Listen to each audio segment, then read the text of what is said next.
is where I'm passing out.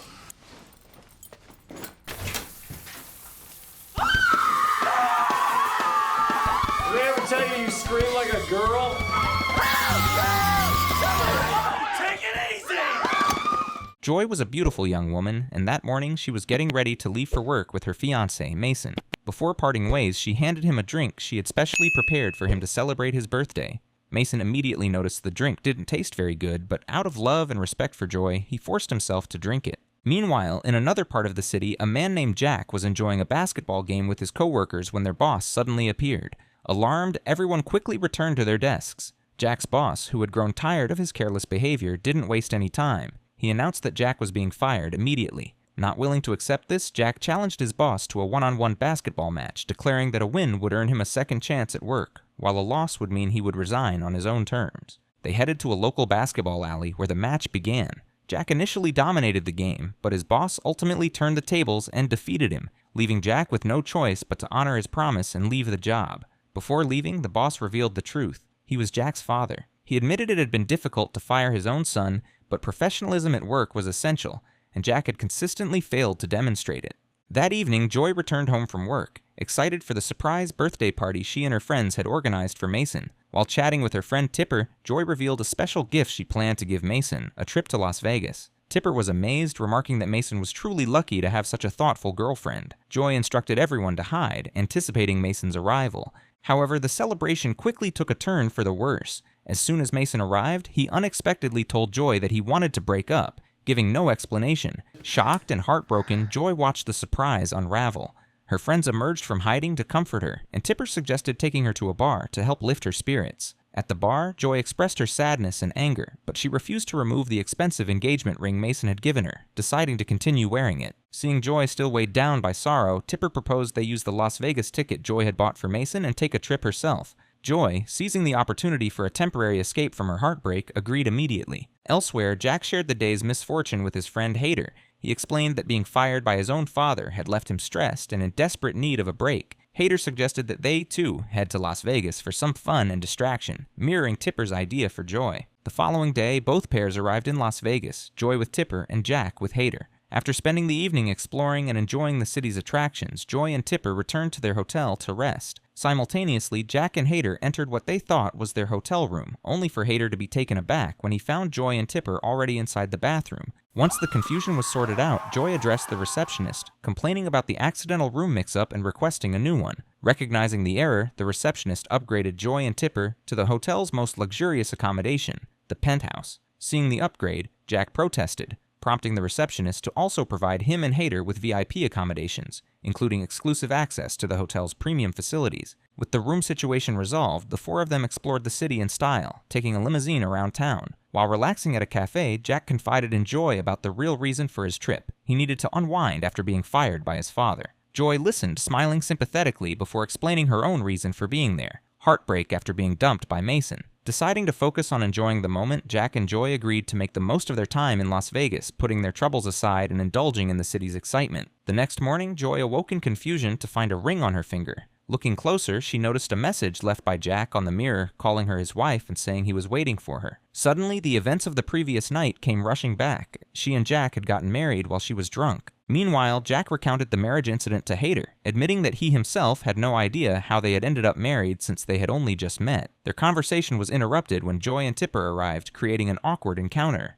Upon seeing Jack, Joy rushed straight to a casino machine, attempting to avoid interaction. Jack followed her, insisting that what had happened the night before was a mistake, and assuring her that he would have a marriage annulment drawn up immediately. Emotions ran high, and both began arguing, blaming each other for the situation. Frustrated with Jack's arrogance, Joy tossed him a penny mockingly. Before leaving, Jack decided to use the coin in the casino machine. Suddenly, the machine erupted with excitement. Jack had hit a jackpot worth $3 million.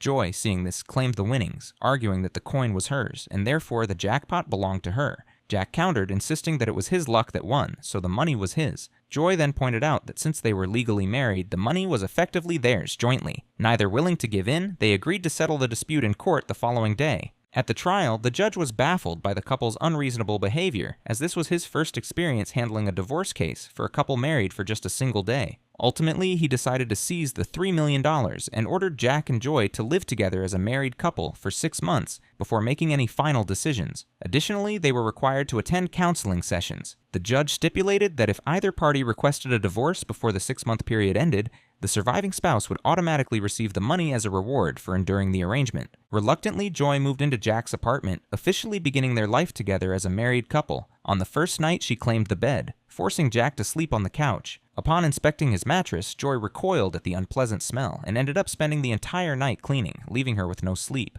Over the following days, they deliberately tried to irritate each other. Joy spent long periods grooming in the bathroom, while Jack urinated in the sink, removed the toilet lid and bathroom door, and more, all in an attempt to provoke the other into requesting a divorce before the 6-month period ended. Despite this, during counseling sessions, they pretended to act romantically and appear affectionate in front of the counselor. One day, while working out with Tipper, Joy vented about how chaotic her life had become since living with Jack. A clever idea struck Tipper. She suggested that Joy stage scenarios to make Jack appear to be a terrible husband, hoping this would elicit sympathy from both the judge and the counselor. By doing so, Joy could sway the outcome of the 6-month trial in her favor and potentially claim the jackpot money. Meanwhile, Jack received the same type of advice from Hader. The next day, both of them put their plans into action. Jack attempted to sabotage Joy by secretly adding stimulants to her drink, intending to cause chaos at her office so she might get fired. However, the plan backfired spectacularly. The stimulants only made Joy more energetic and enthusiastic at work, boosting the excitement of her colleagues and even impressing her boss. That evening, 2 attractive women appeared at Jack's apartment, claiming that their own apartment door was broken and that they needed a temporary place to stay until repairs were finished. Jack happily let them in and called Hader to explain the situation.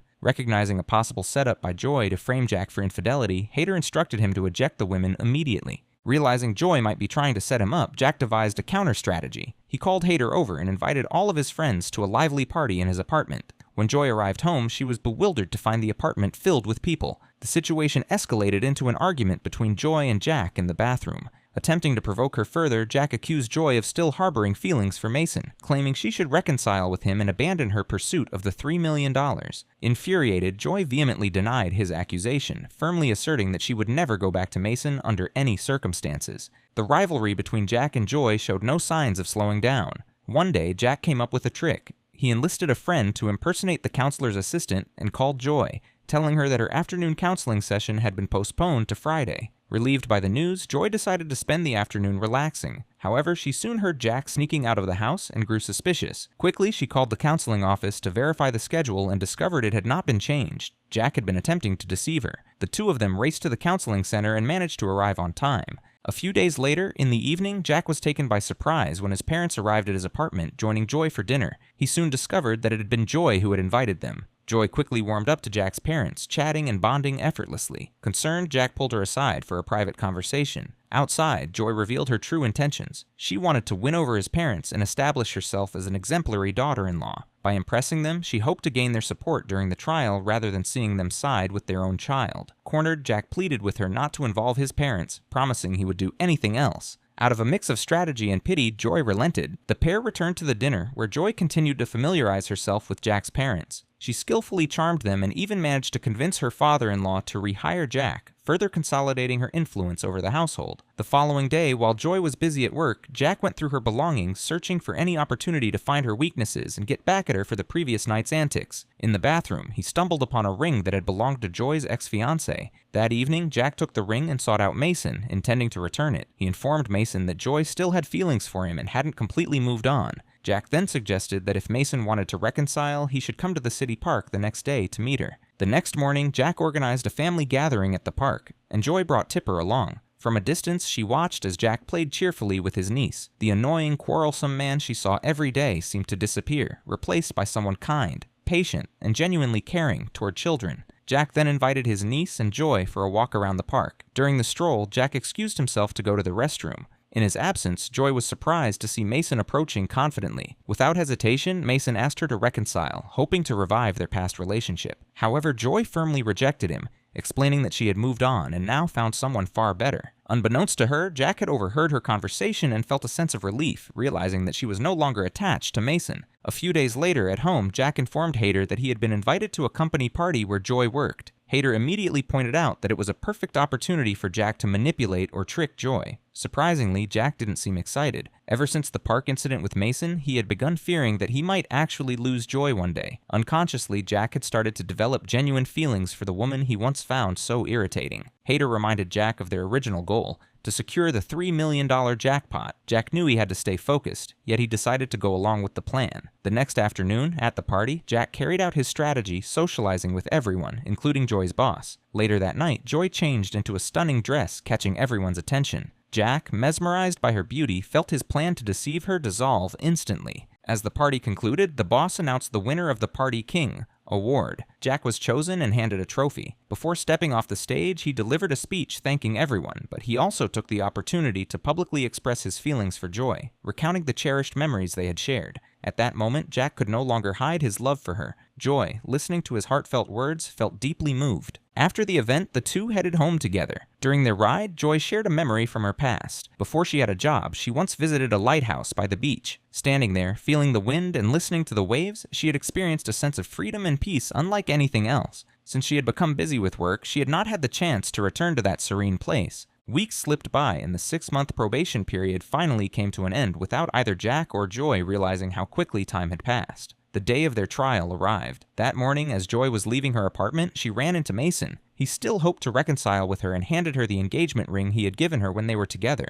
Joy froze, speechless. She immediately realized that Jack must have orchestrated the gesture, giving the ring to Mason to try and push her back into her ex's arms. Feeling a deep sense of disappointment, Joy reflected on all the affectionate words Jack had said and the sweet moments they had shared. Suddenly, it became clear to her that Jack's motives were centered entirely on money. Even though he had shown glimpses of vulnerability and possible genuine feelings, everything seemed to have been a carefully constructed deception. When the trial began, the judge asked whether they wished to continue living together after the 6-month probation or proceed with the divorce. Before Jack could respond, Joy, through her lawyer, made her decision clear. She wanted the divorce. She also reassured Jack that he could keep the $3 million.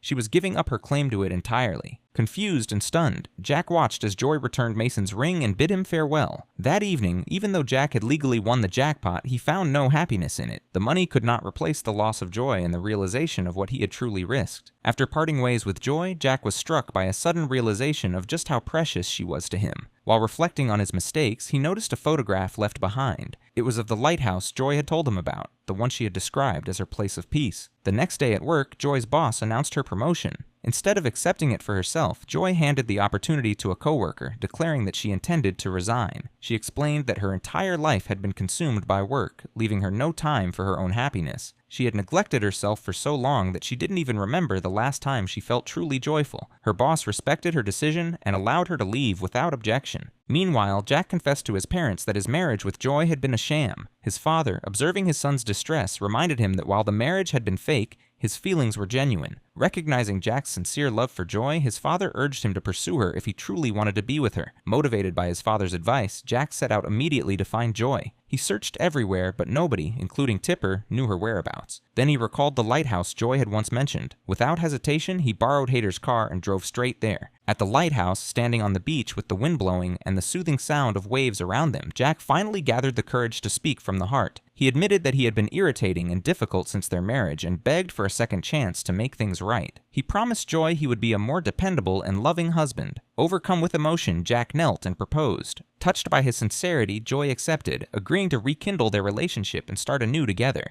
And that is how it ended. Make sure to like and subscribe for more videos like this. And you can find this movie in the description below or our comment section. Thanks for watching.